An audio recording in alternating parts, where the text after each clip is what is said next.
মানুষের মন এক অদ্ভুত আয়না, যেখানে কখনো কখনো আমাদের সবচেয়ে বড় ভয়গুলোই আমাদের ধ্বংসের কারণ হয়ে দাঁড়ায়।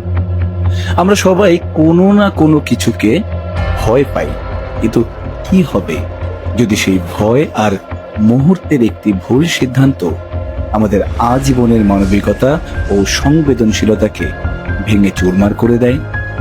তীব্র অপরাধ বোধ কিভাবে একটি সুস্থ মস্তিষ্ককে বিভ্রমের অন্ধকারে ডুবিয়ে দেয় এবং মানুষ কিভাবে নিজেরই তৈরি ভয়ের জালে আটকা পড়ে, তারই এক মর্মান্তিক গল্প বলবো আজ আপনাদের। শব্দের মায়াজালে বোনা এক অন্যরকম পৃথিবীতে আপনাকে স্বাগতম। আমি স্বাধীন, দ্য স্টোরি টেলার। এখানে প্রতিটি গল্প কথা বলে, কখনো রোমাঞ্চকর অ্যাডভেঞ্চারে, কখনো হাড়হিম করা হরর বা রহস্যের বাকি, আবার কখনো নিটোল ভালোবাসার ছোঁয়ায়। বিখ্যাত সব লেখকের লিখনী আর আমার নিজের কলমে ফুটে ওঠা গল্পগুলো নিয়ে আমি হাজির হই শুধু আপনাদের জন্য। গল্পের এই জাদুকরী সফরে আমার সঙ্গী হতে সাবস্ক্রাইব করে সাথেই থাকুন। চলুন আজ ডুবে যাই নতুন কোনো গল্পের অন্তরে। আহমেদ সাহেব 40 ছুঁই ছুঁই এক নির্জন মানব, ওয়ারের জনাকীর্ণ বাংলালিংক হাউসের এসআর পদের একজন সাধারণ কর্মচারী। তার জীবনটা যেন একটা পুরনো ক্যালেন্ডারের ছেঁড়া পাতার মতো। প্রতিদিন একই ছন্দে বাঁধা 8টা 5টার এক ঘেয়েবি। অফিসের ফাইল আর কলিগদের মুখস্থ হাসির বাইরে তার জগতে আর বিশেষ কিছু নেই। বহু বছর ধরে একাকিত্বের চাদরে মোড়া তার দিনগুলি। বাবা মা গত হয়েছেন সেই কবেই, আর আত্মীয় স্বজনের সাথে যোগাযোগ এখন শুধুই আনুষ্ঠানিকতা। প্রেমে ব্যর্থ হয়ে আর বিয়েও করেননি। এই বিশাল ঢাকা শহরে তিনি যেন এক নিঃসঙ্গ দ্বীপ, যার চারপাশে শুধুই অচেনা ঢেউ। তার ছোট্ট জগৎটা সীমাবদ্ধ তার ঘরের দেয়ালে কিছু বইয়ের দাগে। সন্ধ্যা নামলেই এডগার অ্যালান পো ও হেনরির গল্পে অথবা রবীন্দ্রনাথ কিংবা বিভূতিভূষণের পাতায় তিনি খুঁজে নেন নিজের আশ্রয়। আহমেদ সাহেবের সবচেয়ে বড় বৈশিষ্ট্য হলো তার অদ্ভুত সংবেদনশীলতা।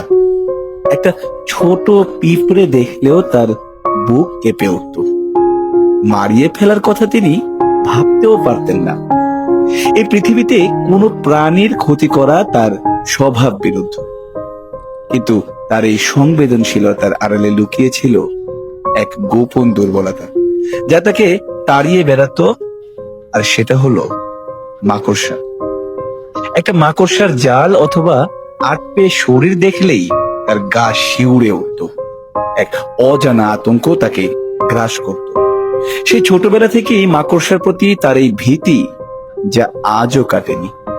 তবুও তার মানবিকতার দেয়াল এতই মজবুত ছিল যে এই প্রবল আতঙ্ক সত্ত্বেও তিনি কখনো কোনো মাকড়সাকে মারার কথা ভাবেনি। তার কাছে প্রতিটি জীবনই অমূল্য, এমনকি তা যদি একটা মাকড়সাও হয়। সকালের আধো ঘুম ঘুম চোখে বিছানায় পাশ বদলাতে গিয়ে ঘড়ির দিকে তাকালেন। সর্বনাশ, 8টা 10 বাজে, 9টায় মিটিং, তাও আবার সেই একঘেয়ে ম্যানেজার সাহেবের সাথে, যিনি প্রতিদিন একই বুলি আওড়ান 1 ঘন্টা ধরে। ফরফর করে বিছানা ছাড়লেন তিনি। আজ আবার মিটিং শেষে ফিল্ডে যেতে দেরি হয়ে যাবে, দোকানদাররা মুখ ঝামটা দেবে। মাসের শুরুতেই এমন অনিয়ম হলে সেলস টার্গেট পূরণ করা আরো কঠিন হয়ে পড়বে। তড়ি ঘড়ি গোসল সেরে নাস্তাটা কোনো মতে মুখে পড়েই তিনি বাংলালিংকের ওয়ারি হাউসের দিকে ছুটলেন। পথে যেতে যেতেই তার মেজাজ খারাপ হতে লাগলো। এই একই রুটিন, একই ব্যঞ্জন। মাঝে মাঝে তার মনে হয় এই জীবনটা যেন একটা টেপ রেকর্ডার, যেখানে একই গান বাজছে দিনের পর দিন। অফিসে পৌঁছে দেখলেন মিটিং প্রায় শুরু হয়ে গেছে। ম্যানেজার সাহেবের গম্ভীর মুখ দেখে তিনি দ্রুত নিজের চেয়ারে গিয়ে বসলেন। যথারীতি 1 ঘন্টা ধরে সেই পুরনো প্ল্যান, টার্গেট আর সেলস স্ট্র্যাটেজির কচকচানি চলল। আহমেদ সাহেব একবার ঘড়ির দিকে, আরেকবার জানালার বাইরের রোদ ঝলমলে রাস্তার দিকে তাকাচ্ছিলেন।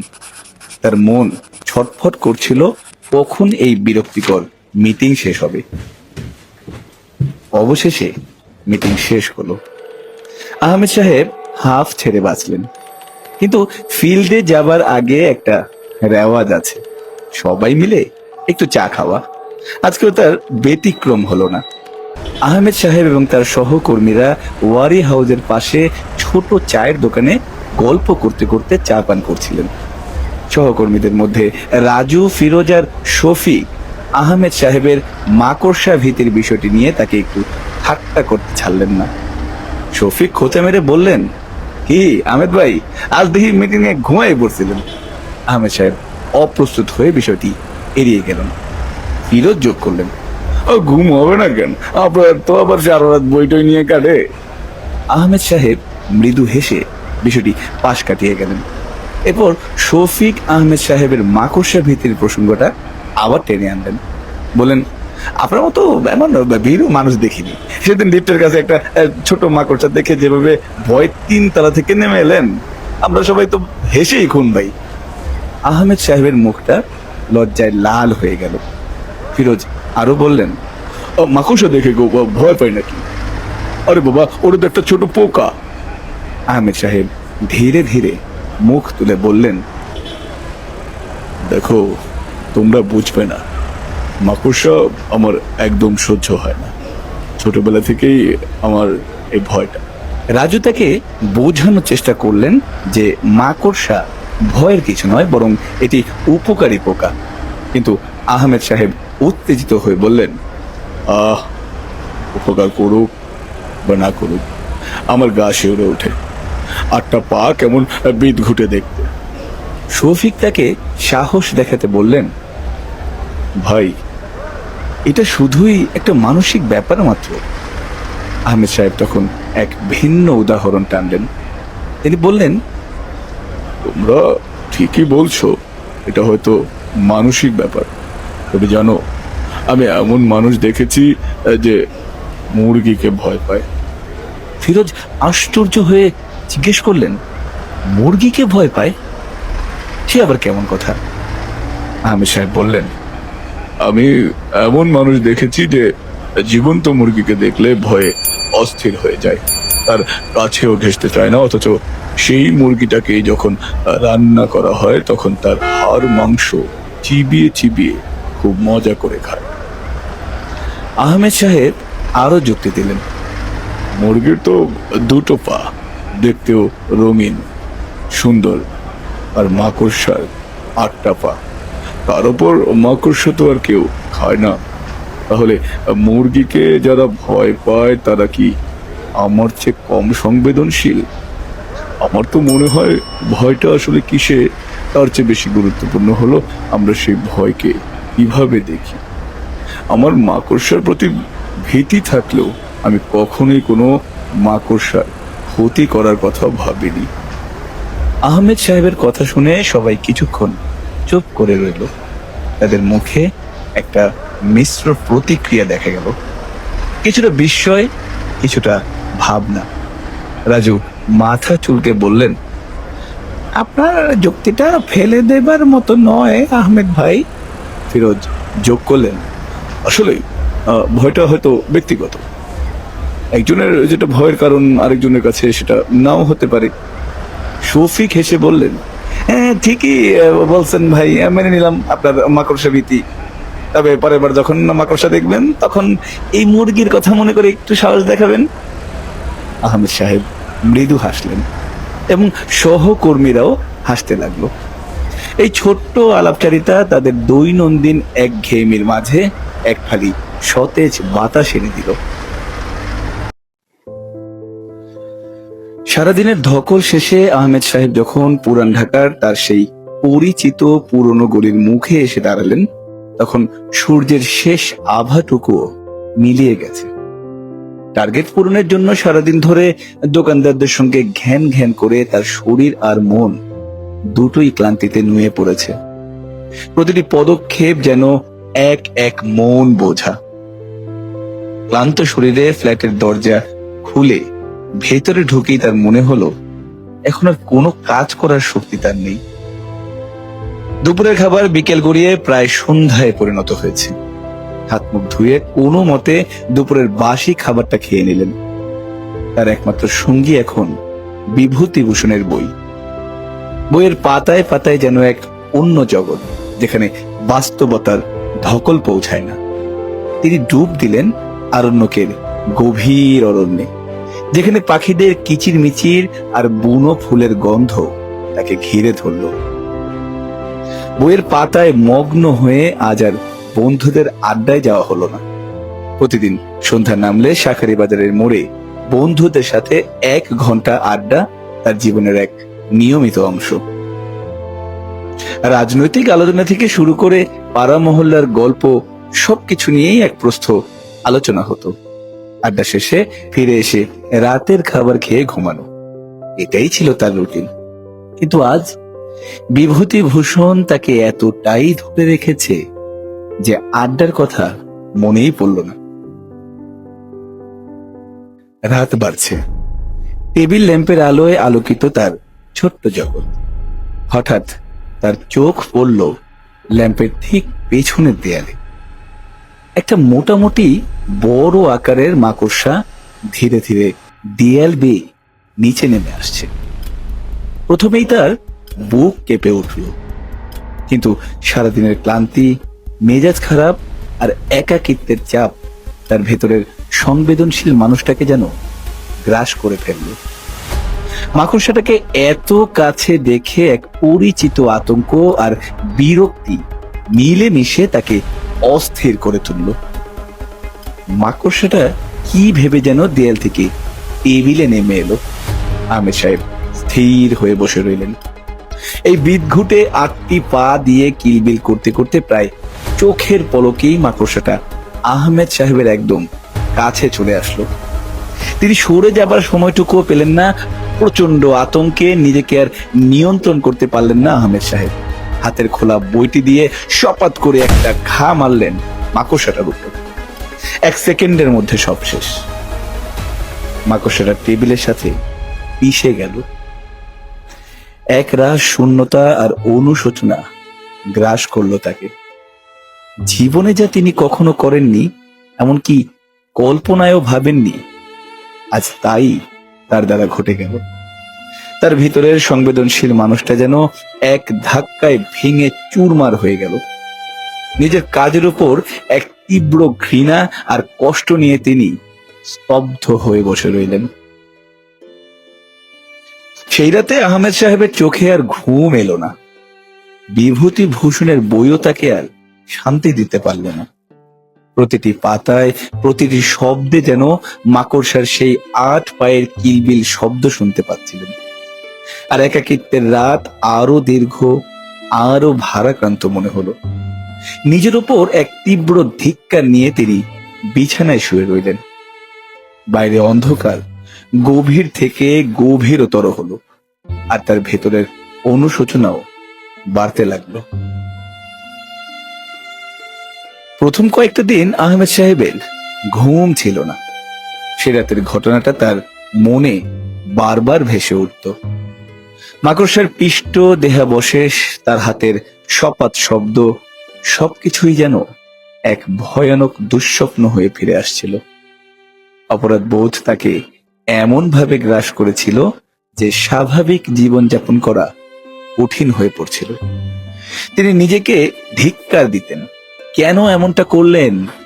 তার এতদিনের বিশ্বাস, তার সংবেদনশীলতা সব কি তবে মিথ্যে ছিল? কিন্তু ধীরে ধীরে অপরাধ বোধের এই ধারালো কাটা এক নতুন ভয়ের জন্ম দিল। তার মনে হতে লাগলো এই মাকড়সার আত্মা যেন তাকে তাড়া করছে। প্রথমে তিনি বিষয়টিকে তার মনের ভুল বলে উড়িয়ে দিতে চাইলেন। হয়তো অতিরিক্ত চিন্তা থেকে এমনটা মনে হচ্ছে, নিজেকে বোঝালেন তিনি। কিন্তু মাকড়সার উপস্থিতি তার জীবনে এক বাস্তব রূপ নিতে শুরু করলো। অফিসে গিয়ে তার মনে হলো যেন তার ডেস্কে একটা মাকড়সা হেঁটে বেড়াচ্ছে। কম্পিউটার স্ক্রিনের দিকে তাকালেই তার মনে হতো একটা মাকড়সা মনিটরের উপর দিয়ে নেমে আসছে। সহকর্মীদের সাথে কথা বলার সময় তার চোখ বারবার চলে যেত তাদের জামার দিকে। যেন সেখানেও একটা মাকড়সা নড়াচড়া করছে। বাসের ভিতরে প্রতিটা সিটের দিকে তাকালে তার মনে হতো এই বুঝি একটা মাকড়সা তার দিকে তাকিয়ে আছে। খাবারের প্লেটে ভাত বেড়ে খেতে বসলে তার মনে হতো ভাতের ওপর একটা কালো মাকড়সা বসে আছে, তার একটা পা নড়ছে। ভয়ে তিনি কয়েকবার খাবার ফেলে দিয়েছেন। তার এই মাকড়সা দেখার বিভ্রম এতটাই তীব্র হয়ে উঠল যে তিনি নিজের চোখে দেখা জিনিসকেও বিশ্বাস করতে পারছিলেন না। একদিন তিনি অফিসে মিটিং এ বসেছিলেন। ম্যানেজার সাহেব তার প্রজেক্ট নিয়ে কথা বলছেন। হঠাৎ তার চোখ গেল মিটিং টেবিলের মাঝখানে, যেখানে একটি ফাইল রাখা ছিল। তার মনে হলো ফাইলের উপর দিয়ে একটা বড় সড়ো মাকড়সা হেঁটে যাচ্ছে। তার বুক ধরফর করে উঠল। তিনি ভয়ে চিৎকার করে উঠলেন, মাকড়সা, মাকড়সা!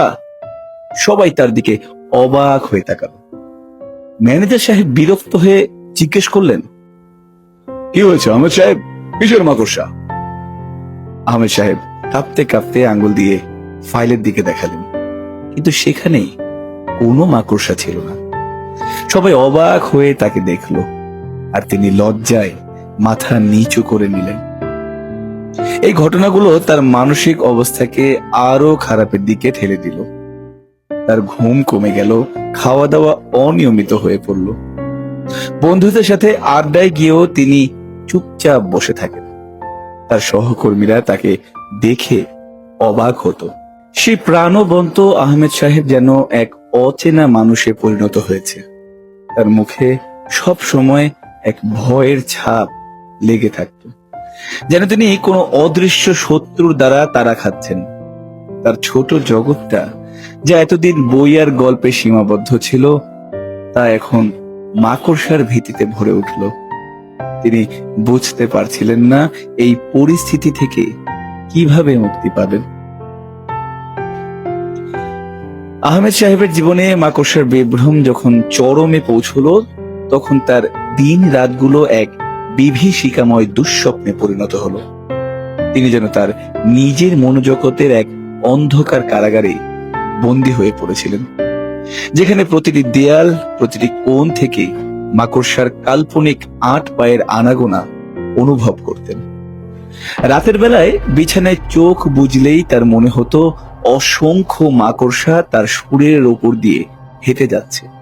তাদের লোমশ পাগুলো যেন তার ত্বকের উপর কিলবিল করছে। তার বুক ধরফর করে উঠত, সারা শরীর ঘামে ভিজে যেত। ঘুম তার কাছ থেকে বহু দূরে সরে গিয়েছিল, আর এই নিদ্রাহীনতা তার মানসিক অবস্থাকে আরো ভঙ্গুর করে তুলেছিল। এক রাতে তার মনে হলো ঘরের ভেতর যেন হাজার হাজার মাকড়সা একসাথে ছুটে বেড়াচ্ছে। তাদের চাপা গুঞ্জন তার কানে বাজছিল, যা বাস্তব না হলেও তার কাছে ছিল ভয়ঙ্কর সত্য। দেয়ালের রং পরিবর্তন হয়ে যাচ্ছিল, মনে হচ্ছিল যেন কালো মাকড়সার দল দেয়াল বেয়ে উপরে উঠছে এবং তাকে ঘিরে ধরছে। ছাদ থেকে ঝুলে থাকা ফ্যানটাকে তার মনে হচ্ছিল এক বিশাল মাকড়সা, যার ব্লেড গুলো ঘূর্ণায়মান মাকড়সার পায়ের মতো তাকে আক্রমণ করতে উদ্যত। মেঝের প্রতিটি ফাটল থেকে মাকড়সা বেরিয়ে আসছে আর তার দিকেই এগিয়ে আসছে। যেন এই অসহনীয় পরিস্থিতি তাকে ঘর ছেড়ে বেরিয়ে আসতে বাধ্য করল। তার ভেতরের সংবেদনশীল মানুষটা বহু আগেই ভেঙে গিয়েছিল, এখন শুধু এক পঙ্গু মন আর আতঙ্কগ্রস্ত শরীর অবশিষ্ট ছিল। ভয়ে কাঁপতে কাঁপতে তিনি তার ফ্ল্যাটের ব্যালকনিতে এসে দাঁড়ালেন। রাতের গভীর অন্ধকার আর পুরান ঢাকার চিরচেনা গলির নীরবতা তার কাছে আরো ভয়ঙ্কর মনে হলো। শহরের আবছা আলোয় তিনি নিচে তাকালেন। তার মনে হলো নিচে রাস্তা, ঘরবাড়ি, দোকানপাট সবকিছুই যেন মাকড়সার বিশাল এক জালের অংশ। এই জাল তাকে চারপাশ থেকে ঘিরে রেখেছে, আর তিনি সেই জালের কেন্দ্রে আটকে পড়েছেন। বাতাসে ভেসে আসা পুরনো ঢাকার পরিচিত গন্ধগুলো তার কাছে মাকড়সার শরীরের দুর্গন্ধের মতো মনে হলো। তার মনে হতে লাগলো এই পৃথিবীর প্রতিটি কণা, প্রতিটি অস্তিত্ব যেন মাকড়সায় ভরা, আর তিনি কোনোভাবেও তাদের হাত থেকে মুক্তি পাবেন না। দীর্ঘদিনের নিঃসঙ্গতা, সমাজের প্রতি একঘেয়েমি আর কাজের চাপ তার মনকে এমন ভাবে ক্লান্ত করে তুলেছিল যে এই অতিরিক্ত মাকড়সার বিভ্রম তার সহ্যের শেষ সীমাটুকু ভেঙে দিল। তার কাছে মনে হলো এই যন্ত্রণা থেকে মুক্তি পাওয়ার একটাই পথ খোলা আছে, এই জগৎ থেকে সম্পূর্ণভাবে বিচ্ছিন্ন হয়ে যাওয়া। তার জীবনের প্রতি সব মায়া, সব আশা তার মন থেকে মুছে গিয়েছিল। কোনো ভবিষ্যৎ, কোনো স্বপ্ন আর তার কাছে অর্থবহ মনে হলো না। এক নীরব চিৎকারে, যা শুধু তার নিজের মনেই প্রতিধ্বনিত হচ্ছিল, আহমেদ সাহেব তার ফ্ল্যাটের ব্যালকনি থেকে লাফ দিলেন। তার একাকী উদ্দেশ্যহীন জীবনের পরিসমাপ্তি ঘটল পুরান ঢাকার এক নীরব রাতে, যখন শহরের বেশিরভাগ মানুষ গভীর ঘুমে আচ্ছন্ন।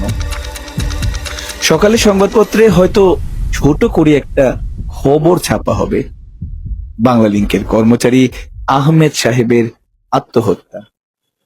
কিন্তু তার ভেতরের সংগ্রাম, তার সংবেদনশীলতা, তার ভয় আর একাকিত্বের গল্পটা অজানাই থেকে যাবে।